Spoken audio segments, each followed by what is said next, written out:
Okay.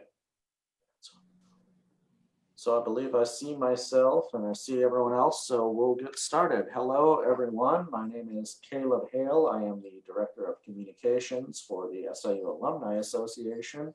We're doing a live chat today with our Vice Chancellor of Student Affairs, Lori Stettler, and Bethany Peppers, a graduate student here at SIU. And we're talking we wanted to give alumni an update on how the campus and how students have responded to the ongoing COVID-19 situation in light of the fall semester. Lori, at some point here, you've got a list of how alumni can help out if they want to in this effort, as we'll definitely continue to be dealing with this throughout the fall and probably into the spring. As well. So Lori, I'll let you start, introduce yourself and Bethany as well. Great, thanks Caleb. I appreciate everyone being here, and thanks to the Alumni Association for having us today. My name is Lori Stettler and I'm the Vice Chancellor for Student Affairs. I've been at SIU about 15 years. I started off as the Student Center Director and have worked my way up to the Vice Chancellor position. I'm also an alum of the university and also trying to finish a dissertation and trying to finish my PhD to be a double alum, but that's another story for another day. Like I said, super excited to be with you today. And, our students are doing a really, really good job of handling this COVID-19 pandemic that's facing not only the university, but our nation as a whole. And we know that, students came here to have a really typical freshman college experience or whatever year of school you're in. And this really isn't that, but we've worked really hard with a lot of people across campus to make sure that we're trying to make things as normal and as welcoming as we can for students who are going through some of the same things that all of us are as individuals. I asked Bethany to join us today as a graduate assistant in new student programs. She's been with this freshman class for the past 2 years as they were recruited in and then as they came as new students. And so I'm going to toss it to her to talk to us a little bit about what she's seeing and hearing from the students. Hi, yes, as Lori said, I'm a graduate student here. I also received my bachelor's degree from here. And so working with the incoming class, they've really adapted well. At first, obviously, there was a huge shock to all of the students, and it was a quick and fast adjustment, but administration really helped and set guidelines and made things clear as to what we needed to do as students to be participants in our education through COVID and to make sure that that transition really went smoothly. And so we figured, we put events on pause, but then we made sure that we got them back and so we can engage students. And so it was hard at first, but students have really made a comeback. I would agree with you, Bethany. And, some of the things that we've always done that have been that are traditions here at SIU, like our student involvement fair, we would have hundreds and hundreds of students who would come out onto the Feiner Plaza and figure out which student organizations they're going to join. Well, we went virtual this year with that, and it was different, but it was fine. It was not quite as much fun. Probably more so for us as faculty staff, because we love to get out there and see all the students as well and interact with them and meet all the new freshmen and all the returners. But the staff have worked really hard to move mainstream programming into virtual programming so that students still have that opportunity to be engaged, to get to know each other. Our residence hall floors have put together programming as well.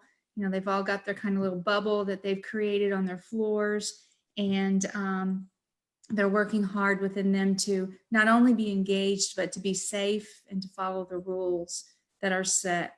I know that a lot of you alums are all over the state, all over the nation and the world, and you see different things every day with regard to the virus. But on our campus, we are so fortunate that our students are taking it very seriously. They're wearing their masks, they're being responsible, they're holding each other accountable, they're doing all the things that we ask them to do. And because of that, we've seen our positivity rates stay much lower than our peers across the state of Illinois. Okay, And go ahead, Bethany. sorry. And just to add on to that, one thing that has been so encouraging is that I also work with a lot of student organizations, and RSOs have really figured out a way how to have small in-person events that are still socially distanced, and they've been extremely creative in some of the things that they've been able to do and in the way that normal events would function. We New Student Programs held even a tie-dye event at the beginning of the year, and we used the Salmonella field and agricultural lawn, and just spread.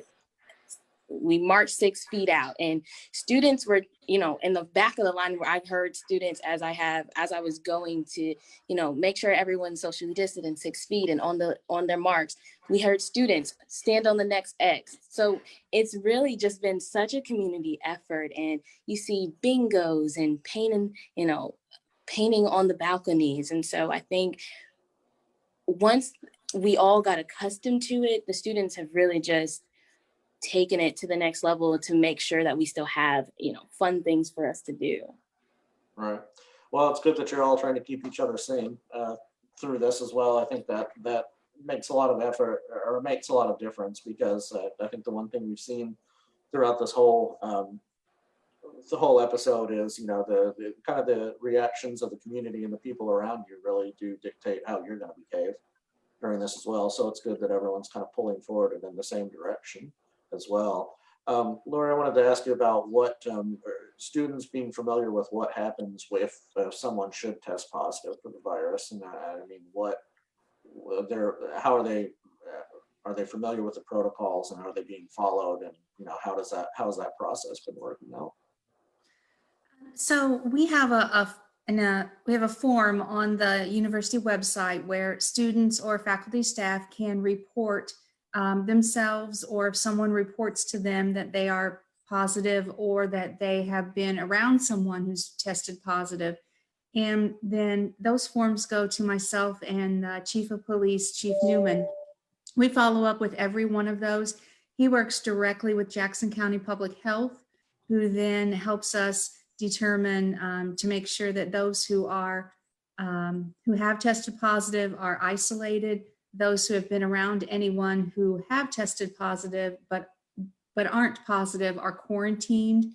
The difference between that being that our students who are quarantined stay in the location in which they live. So if you could be quarantined in your residence hall room, but if you're positive, you're moved to an isolation building. So we have a building that is designated just for isolation, and we have students in their own rooms there. University Housing Dining brings them their food every day. The doctors from Student Health check on them every day. Our wellness program makes phone calls to all of our students who are in quarantine to make sure that everyone's doing well, that if they need anything, we're checking in with them to see if they need food.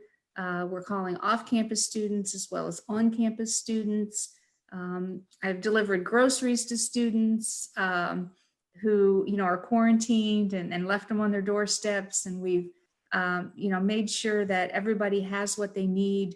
We've taken thermometers to students who off campus who maybe don't have a thermometer to check their temperature with. But there's a lot of support that goes on from a lot of different offices across campus to make sure that our students who test positive or who are in quarantine have what they need to be able to recover successfully and to continue on with their classwork.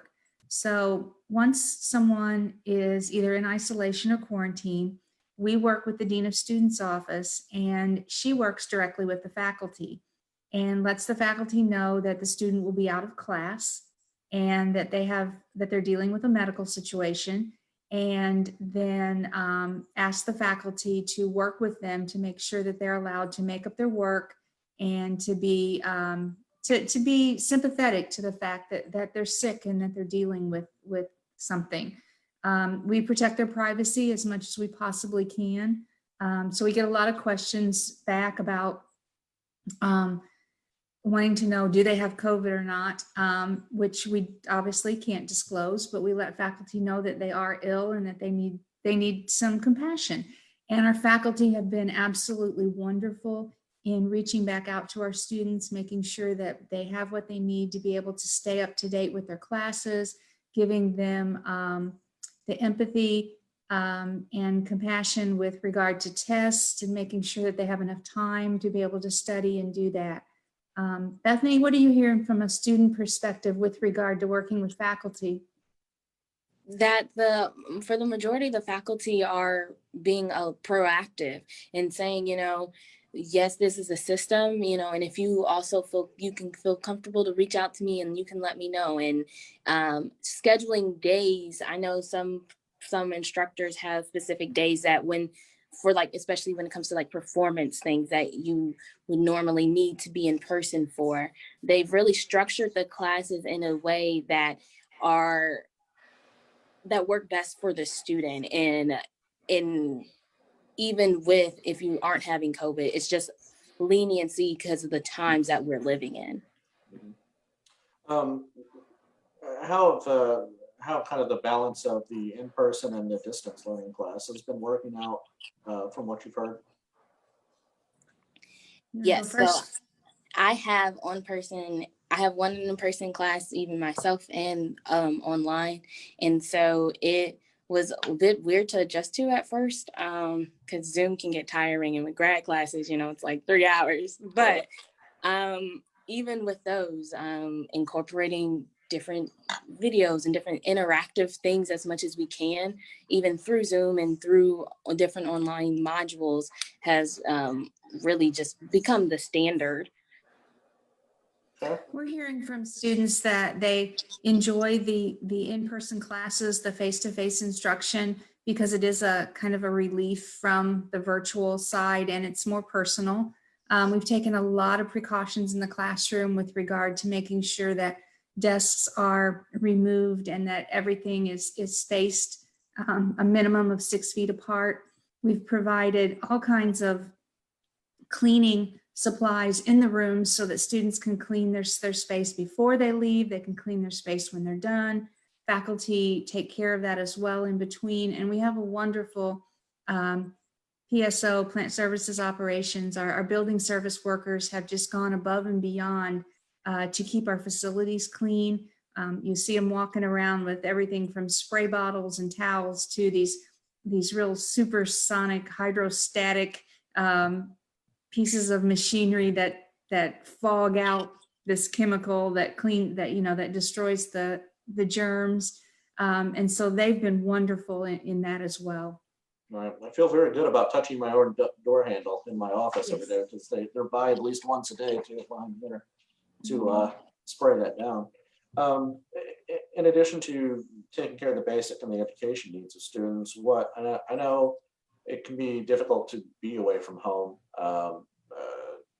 at college on a normal circumstance, but especially something like this. As we're changing seasons, some people are affected, their mood and their, behavior gets affected by the change in the seasons as well.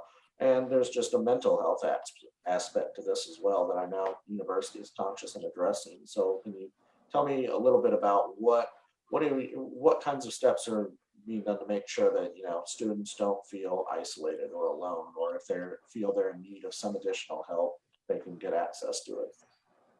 We have a really great student health center and a counseling and psychological services department on campus through our student health center, as well as our wellness and health promotions area.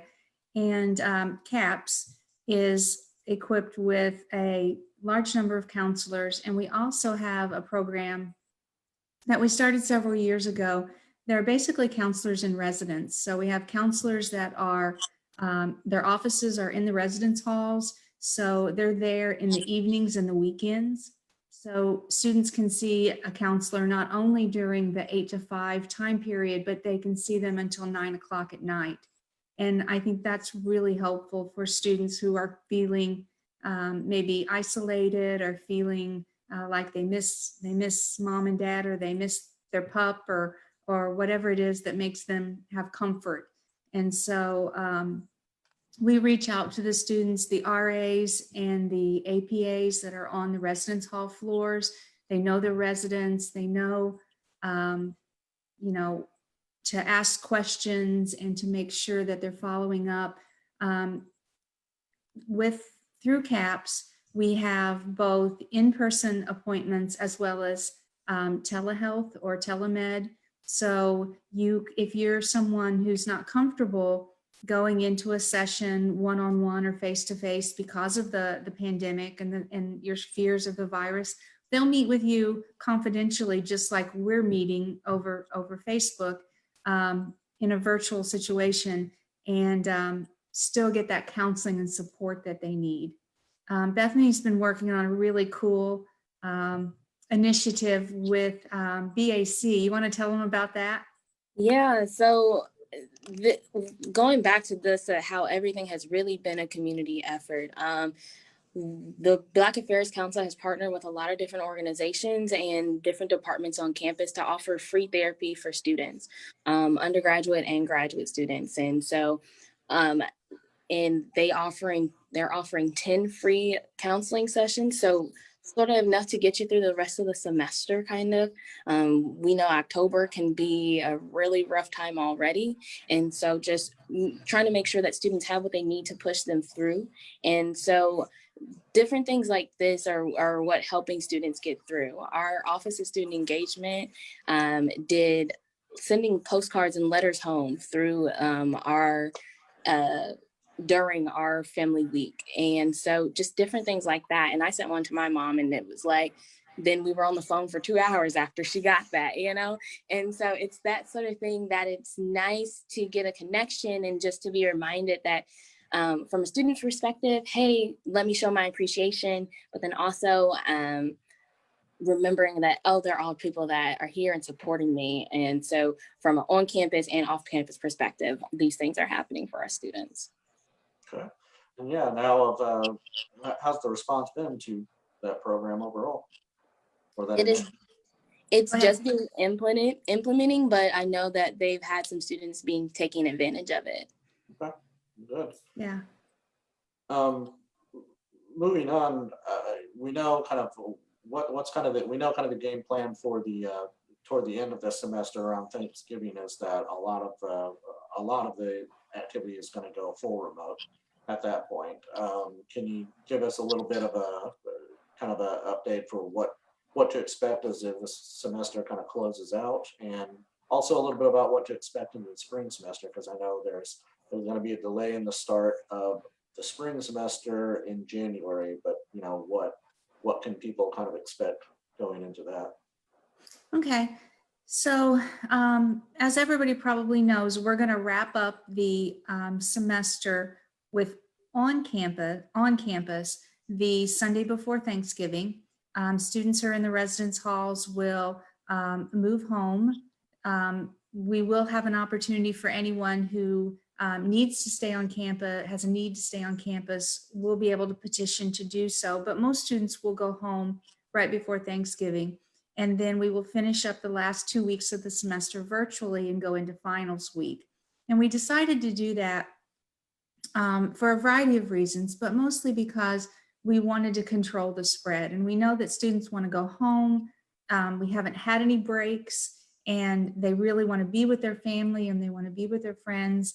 And so finishing up the on-campus part of the semester early then allows students to do that, and it allows us to protect our community here, both on campus and within the region as well, in trying to control the spread. Then students are going to get a really long break. Some of them are super excited about it. Some of them have told me that they don't know what they're going to do with themselves during that break period, but we start back on the Tuesday after Martin Luther King Day, which is January 19th. And, you know, we're hopeful that at some point in the spring we'll have a vaccine, and maybe things can get a little bit more back to a normal collegiate experience for our students. But, you know, that's kind of out of our hands. And so we're planning with contingency plans to be able to meet students' needs again in the spring semester like we have in the fall. We've kind of got, we've got plans to continue to do testing on campus to make sure that we're helping students who might test positive or be positive. And we're working through all of those issues. Okay. Anything you want to add, Beth? No, not for that one. Okay. What What are you going to do over your break? Like, I'm trying to figure that out. My mom's asking me, like, so how long are you going to be home? I don't know yet. She's probably got a list of things for you to do, doesn't she? Yes, she does. Under normal circumstances, a long break would be a good time to get out and go places, but under the current circumstances, that's not necessarily possible. So I don't know, if you want to learn a new skill or take up a new hobby, you'll have a nice chunk of time to address it if you want to. For sure. I'll probably spend half of it starting to look for jobs. That's what I need to do. Well, that's always a good way forward. But what I wanted to make sure we get to as well before we close out is the ways that alumni can help in this effect. I know there are a number of things that alumni have done. We did in the spring semester. We definitely made a push. The association with the foundation made a push to donate to the SIUC Food Pantry and just any other funding that was available to help students with the unexpected break that happened in the spring from transitioning from being a normal semester to suddenly a very not normal semester. But what kind of efforts are ongoing in this regard, Lori, and what can alumni do to help out? You said you had a list, so. I do have a list. And, first of all, I wanted to start that list by thanking all of the alums that gave in the spring. We did like Caleb said, there was a drive that was run through the foundation and the alumni, and people were so incredibly generous in donating not only money, but food to our SIUC Food Pantry. We were able to help so many students who were displaced from apartments, help them with rent, help them with purchasing books and all kinds of different things. And so, those needs continue. Through the SIUC Food Pantry, we can always use food donations. We can always use financial donations because if we don't get enough protein items in, then we work with the local Sam's or Kroger or whomever, and we purchase items that we're low on that students need to be able to have a healthy diet to make sure that we're not only nourishing them educationally and emotionally, but we're nourishing their bodies as well. And we know that's really important for them. The other thing is through SIUC Cares, we also help students who need help paying off their bursar balance. Everybody knows that starting tomorrow, in-person restaurants will, in our area, will not be, there won't be no in-person dining. I guess that's the way to say it. And so we know that students are going to be affected because that's an industry that a lot of students work in. And so we know that we're going to have students who are going to need some assistance with rent and with things like that. And so donations through the alumni or through the foundation to the SIUC Cares is really important as well, because it helps us then help students financially with keeping their bills current and paid. And we always have students who have technology needs. Everything we're doing right now is virtual, obviously. And so we have students who need laptops. We have students who need video cams, those kinds of things. And so any kind of donation along those lines are always really helpful. So if you can open your hearts up during this holiday season of Thanksgiving and into the December holidays and help our students once again, we would really appreciate it. And we're really proud of our alums. And if someone wants to donate to the food pantry, how do they go about doing that, setting that up? Who do they contact? So if you want to donate food, you can just email us through SIUC Cares, just siuccares@siu.edu. We'll work with you to find a time for drop off. If you want to make a financial donation, you can do that through the foundation, and it'll go directly into our foundation account. And I know there's a link on the Dean of Students website that goes directly to SIUC Cares, and a way that you can also donate. We've even had people drop off cash, but we'd really prefer that you go through the foundation and do it that way. But at this point, we'll do pretty much anything, take anything that helps our students make it through this tough time. And Bethany, what, just to kind of close this out here, what's something that you kind of learned through this whole experience? Every experience is an opportunity to grow and learn. So what kind of things have come under your radar in that respect through all this? Yeah, for sure. I mean, the biggest thing would just be how important adaptability is. We've seen it from our, faculty and staff and our administration, but then also as a student, you have to be flexible. You have to understand that some of these professors haven't used some of these instructing tools before. And so it takes time and patience to learn these things, and to just like we're having a hard time and we're having to learn in different things, and we can't do study groups in the same way. So just really tapping into that creative side and thinking outside the traditional, well, this is how we do networking events. Well, we can't go around and shake people's hands. We can't do that now. So how do we make these sort of things happen in a safe way, but still preparing you for the next step? And I think the other biggest thing I've learned is just how many SIUCs I know that are really proud to be alums.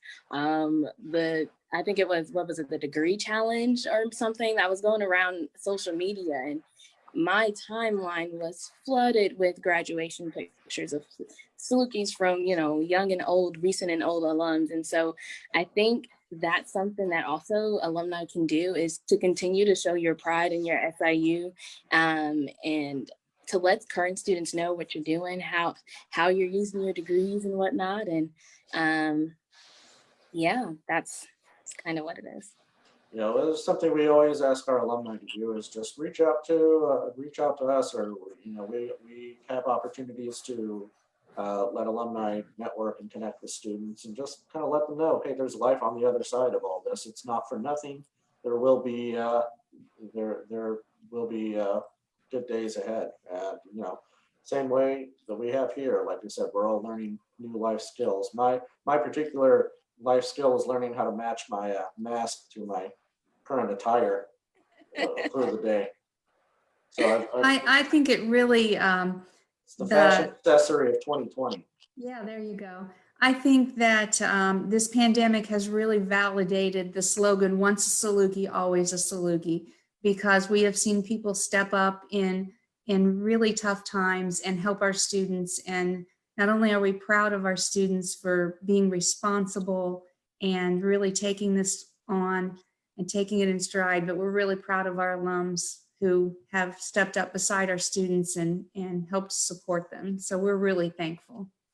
Yes, and thank you for joining us today. And for people who will watch this later, there'll be good information there for them as well. SIUC Cares at SIU.edu seems to be kind of the primary email you can send. You can get in contact and let them know how you would like to help, if you can, and if you would wish to. So I want to thank both of you. Bethany, Lori, thanks for joining me today on this short conversation. We'll only take up half your lunch for it. So enjoy the rest of your day, and thanks everyone for tuning in. Thanks, Caleb. Thank you. Thank you. Goodbye. Goodbye.